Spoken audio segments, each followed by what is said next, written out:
All right, now peace and blessings. In Bucks breaking news, Malcolm Brogdan will be in a sign and trade deal to the Indiana Pacers. Malcolm Brogdan has signed an $85 million contract with the Indiana Pacers, so he agreed in principle to be signed and traded. So Malcolm will head to the Indiana Pacers in exchange for a future first round draft pick and 2 future second round picks. Wow.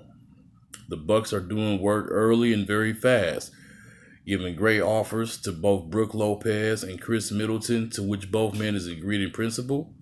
Brook Lopez has agreed to a $52 million contract with the Milwaukee Bucks, while Chris Middleton has agreed to a 5-year, $178 million contract.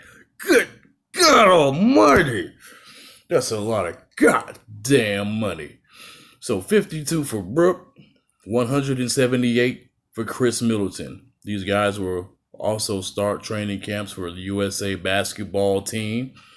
I don't know if they'll make the final cut, but because of this particular trade with the Bucks, this is opening up room for George Hill to be back and to be re-signed with the Milwaukee Bucks. The Bucks will meet him at the negotiating table. As for Nikola Mirotic, he will not be playing in the NBA this season. He has went to sign with the EuroLeague team. He could have made upward $60 million with any NBA team in the league. He desired to play with the Bucks. I don't think the Bucks would have gave him $60 million, so he would be having his walking papers. Ersan Ilyasova is still on the trading block.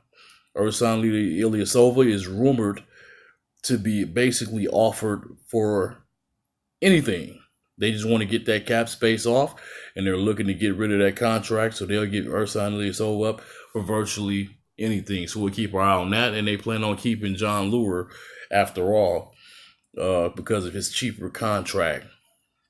So this means a lot for the Bucks. They did get most of their core back anyways, and they want to focus on keeping the players happy there and paid fairly. I think Chris Middleton was compensated more than fairly.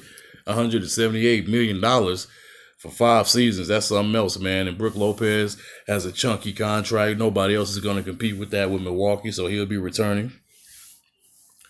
Malcolm, man, I think he wanted to sign with another team. He just wanted to get the best offer done.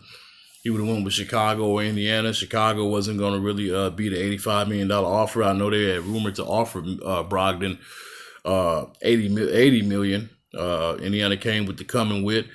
They went and got a couple of point guards, I believe. I think they got Jeremy Lamb over there as well. The Bucks are now trying to do other things to still sign a big-time veteran to compete with other teams like the Brooklyn Nets, who's going to work as well. But that's all I got for right now. Until next time, peace and blessings, Bucks fans.